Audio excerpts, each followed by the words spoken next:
अस्सलामुअलैकुम स्टूडेंट्स, कैसे हैं आप सब। This is me Mubeen Ahmad and welcome to English corner. You are watching my YouTube channel.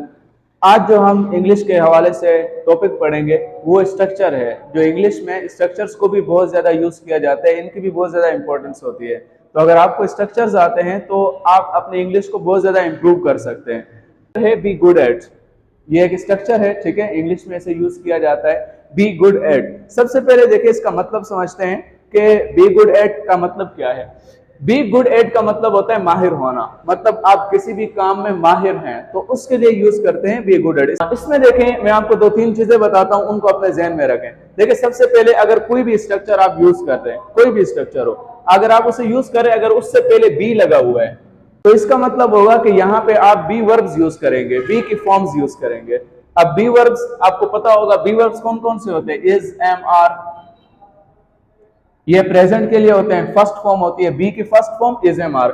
और जो पास्ट के लिए हम यूज करते हैं वो होते हैं वॉज, वर। पास्ट के लिए ये सेकंड फॉर्म कहलाते हैं, ये फर्स्ट फॉर्म कहलाते हैं। फर्स्ट फॉर्म प्रेजेंट में और जो सेकंड फॉर्म होते हैं ये पास्ट में यूज किए जाते हैं। अब दूसरी बात देखिए, इस स्ट्रक्चर में अगर कोई भी आप स्ट्रक्चर यूज कर रहे हैं, कोई भी स्ट्रक्चर हो, अगर वो प्रेपोजिशन पे खत्म हो रहा हो, कोई भी स्ट्रक्चर अगर प्रेपोजिशन पे खत्म हो रहा हो तो उसके बाद आप दो चीजें यूज कर सकते हैं, एक नाउन यूज कर सकते हैं, दूसरा वर्ब। तो अगर आप वर्ब यूज करेंगे, जिस तरह देखें एट, अगर इसके बाद अगर आप कोई भी वर्ब यूज करेंगे तो वो हमेशा फोर्थ फॉर्म में आएगा। याद रखना है, कोई भी स्ट्रक्चर आप यूज कर रहे हैं, अगर वो बी से स्टार्ट हो रहा है तो आप बी को यूज नहीं करते हैं, उसकी जगह क्या यूज करते हैं, उसकी फॉर्म्स। फर्स्ट फॉर्म प्रेजेंट के लिए इज, एम, आर, पास्ट के लिए वॉज, वर। और दूसरा, जब आप एट, अगर कोई भी स्ट्रक्चर प्रेपोजिशन पे खत्म हो रहा होगा तो उसके बाद अगर हम वर्ब यूज करेंगे तो वो फोर्थ फॉर्म में आएगा। यहां तक क्लियर है सबको। अब यहां देखें फॉर प्रेजेंट, यहां मैंने लिख भी दिया है इज, एम, आर। प्रेजेंट के लिए हम इज, एम, आर यूज करेंगे बी की जगह पे। और दूसरा, अब यहां देखें इनको यूज किस लिए, इज, एम, आर, इनको कहां कहां यूज किया जाता है। ये शी, इट या सिंगुलर नाउन होगा तो आप इज को यूज करेंगे, और अगर आई आपका सब्जेक्ट होगा तो आप एम को यूज करेंगे। और दूसरा, वी, यू, दे, अगर ये आपके सब्जेक्ट होंगे तो आप आर को यूज करेंगे। और पास्ट, पास्ट के लिए जो हम यूज करेंगे वो वॉज, वर यूज करेंगे।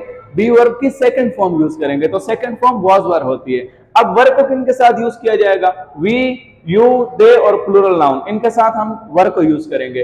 और दूसरा, आई, ही, शी, इट या सिंगुलर नाउन, इनके साथ हम यूज करेंगे वॉज को। याद रखना है आई के साथ भी वॉज को यूज किया जाता है। अच्छा, एफर्मेटिव, अब हम इसके कुछ एग्जांपल्स बनाते हैं, एग्जांपल से इसको समझते हैं। एफर्मेटिव में देखिए इसका फॉर्मूला भी है, सब्जेक्ट, ठीक है, और उसके बाद इज, एम, आर, प्रेजेंट के लिए, वॉज, वर, पास्ट के लिए, और फिर आप यूज करेंगे गुड एट्स। अब गुड एट के बाद मैंने आपको बताया आप दो चीजें यूज कर सकते हैं, एक नाउन यूज कर सकते हैं, दूसरा वर्ब। नाउन तो ये तो वैसे ही आप सिंपल इसको यूज कर सकते हैं, इसकी कोई फॉर्म्स नहीं होती, लेकिन वर्ब की फॉर्म्स होती हैं। वर्ब की first form, second form, third form, fourth form, वो फॉर्म जो आईएनजी के साथ आएगी, ठीक है। तो यहां आपने आईएनजी फॉर्म यूज करनी है अगर आप वर्ब यूज करेंगे। यहां हम एग्जांपल भी अभी से समझते हैं और लास्ट में rest of sentence. First example है ही, ये सब्जेक्ट है, और उसके बाद देखें अब प्रेजेंट के लिए हम यूज कर रहे हैं तो ही के साथ क्या यूज करते हैं, इज यूज करते हैं। तो देखिए ही इज और फिर good eight, he is good at, और उसके बाद हम नाउन भी यूज कर सकते हैं, वर्ब भी यूज कर सकते हैं। यहां हमने नाउन यूज किया, इंग्लिश नाउन है, he is good at English, language है एक, ठीक है। सो he is good at English, वो इंग्लिश में माहिर है। तो यहां हमने सिर्फ नाउन यूज किया है, तो दो चीजें मैंने आपको बताया, आप यूज कर सकते हैं। नेक्स्ट सेंटेंस देखें, नेक्स्ट एग्जांपल में दे, ये सब्जेक्ट है, और उसके बाद देखें दे के साथ आर यूज करेंगे और फिर good at, they are good at, और देखें नाउन भी यूज कर सकते हैं, वर्ब। अब यहां वर्ब यूज कर रहे हैं तो देखिए प्लेइंग, प्रेपोजिशन के बाद जब भी आप वर्ब यूज करेंगे वो हमेशा फोर्थ फॉर्म में आएगा। They are good at playing cricket, वो क्रिकेट खेलने में माहिर हैं। नेक्स्ट एग्जांपल शी, ये सब्जेक्ट है, और उसके बाद देखें वॉज, शी वॉज। अब हम पास्ट के लिए बनाते हैं एक एग्जांपल। सो शी, इसके साथ वॉज यूज करेंगे हम, she was, and then we use good at, she was good at. After that we use noun or verb with fourth form. So we are using here verb. So verb it always comes within fourth form. She was good at teaching English. वो English पढ़ाने में माहिर थी। Negative की तरफ जाते हैं। Negative में देखें इसका भी फॉर्मूला लिखा हुआ है, सब्जेक्ट इज, एम, आर या फिर वॉज, वर, बी की जगह पे। और फिर हम यहाँ पे इसके बाद नॉट लगाएंगे, ठीक है, इज एम आर के बाद नॉट लगाएंगे या वॉज वर के बाद नॉट लगाएंगे, और then we use good at. After that यहाँ पे भी नाउन यूज कर सकते हैं या वर्ब भी यूज कर सकते हैं, वर्ब फोर्थ फॉर्म में आएगा और रेस्ट ऑफ सेंटेंस बकिया जुमला जो होगा वो। फर्स्ट एग्जांपल वी, ये सब्जेक्ट है, तो देखें अब हम इसको प्रेजेंट के लिए बना रहे हैं। सो वी के साथ आर यूज करेंगे, आर, और फिर यहां हम नॉट यूज करेंगे, we are not, and then we use good at, we are not good at, verb with fourth form. अब यहां हम वर्ब यूज कर रहे हैं, नाउन यूज नहीं कर रहे, वर्ब लगा रहे हैं, तो verb speaking fourth form, we are not good at speaking English, English rest of sentence. So we are not good at speaking English, हम इंग्लिश बोलने में माहिर नहीं हैं, ठीक है। अब इसी तरह देखें नेक्स्ट एग्जांपल दे, ये सब्जेक्ट है तो अब पास्ट के लिए बनाते हैं, तो यहां अब क्या आ जाएगा, दे के साथ वर आ जाएगा, दे वर एंड देन नॉट, और आफ्टर दैट हम यूज करेंगे गुड एट, और फिर देखें यहां आप नाउन भी यूज कर सकते हैं, वर्ब भी। अब डेकोरेशन जो है ये नाउन है, डेकोरेट वो वर्ब होगा, वो फोर्थ फॉर्म में आएगा, सही, लेकिन यहां डेकोरेशन हमने यूज किया तो ये नाउन है decoration. They were not good at decoration, वो डेकोरेशन में माहिर नहीं थे, मतलब सजाने में, किसी भी चीज को डेकोरेट करने में माहिर नहीं थे। इंट्रोगेटिव, इंट्रोगेटिव याद रखें दो तरह के सेंटेंसेस होते हैं, एक आपके पास होता है कंफर्मेटिव, दूसरा आपके पास होता है इंफॉर्मेटिव। कंफर्मेटिव जो स्टार्ट होंगे वो इज एम आर या फिर वॉज वर से स्टार्ट होंगे। देखिए यहाँ ये अब हम कंफर्म कर रहे हैं, इज एम आर से स्टार्ट किए, और उसके बाद यहाँ सब्जेक्ट आएगा, फिर देखिए गुड एट आ जाएगा, नाउन या वर्ब की fourth form, rest of sentence, last में क्वेश्चन मार्क। फर्स्ट एग्जांपल देखें, अब ये कंफर्म कर रहे हैं हम यहाँ पे, is he good at cooking biryani, is he good at cooking biryani, क्या वो बिरयानी बनाने में माहिर है। तो देखें अब यहाँ हम कंफर्म कर रहे हैं, इंफॉर्मेशन नहीं ले रहे, अगर वो माहिर है तो अब याद रखना है जो भी कंफर्मेटिव क्वेश्चंस होंगे उनका आंसर हमेशा यस या नो में शॉर्ट आंसर दिया जाता है। अब देखिए इसका आंसर देने का तरीका यहां देखे समझते हैं, तो देखिए अगर वो माहिर है तो आप यहां यूज करेंगे यस, और किसके बारे में पूछ रहे, लड़के के बारे में, तो यहां ही आ जाएगा यस ही, और दूसरा याद रखें यहां पे इज आएगा क्योंकि प्रेजेंट में पूछ रहे हैं इज, तो यहां पे भी इज आया, ठीक है, यस ही इज, हाँ वो माहिर है। अगर वो माहिर नहीं है तो फिर हम यहाँ नो यूज करेंगे, और उसके बाद देखिए वही सब्जेक्ट लगाएंगे ही, और उसके बाद is and not, no he is not, was उसके बाद सब्जेक्ट, यहाँ शी, वाज शी, और फिर good at, was she good at, उसके बाद यहाँ वर्ब भी आ सकता है, नाउन भी, हम पहले वर्ब लगा रहे हैं। So was she good eight studying biology, तो लास्ट में question mark, was she good eight studying biology, क्या वो बायोलॉजी पढ़ने में माहिर थी, उसका मुताला करने में माहिर थी। अगर वो माहिर थी तो यहां देखें आप फिर यस में आंसर देंगे, यस, और शी अब पास्ट में पूछा है तो यहां वॉज आ जाएगा, यस शी वॉज। अगर वो माहिर नहीं थी, नो शी वॉज नॉट, नहीं वो माहिर नहीं थी। अब लास्ट में हमारे पास जो रह गया है वो है इंफॉर्मेटिव क्वेश्चन। इंफॉर्मेटिव क्वेश्चंस का जब भी आंसर दिया जाएगा कंप्लीट आंसर दिया जाएगा, यस या नो में आंसर नहीं दिया जाएगा। अभी हम वो भी सीखेंगे किस तरह देते हैं। इंफॉर्मेटिव क्वेश्चन जो है इसका फॉर्मूला देखिए सिंपल है।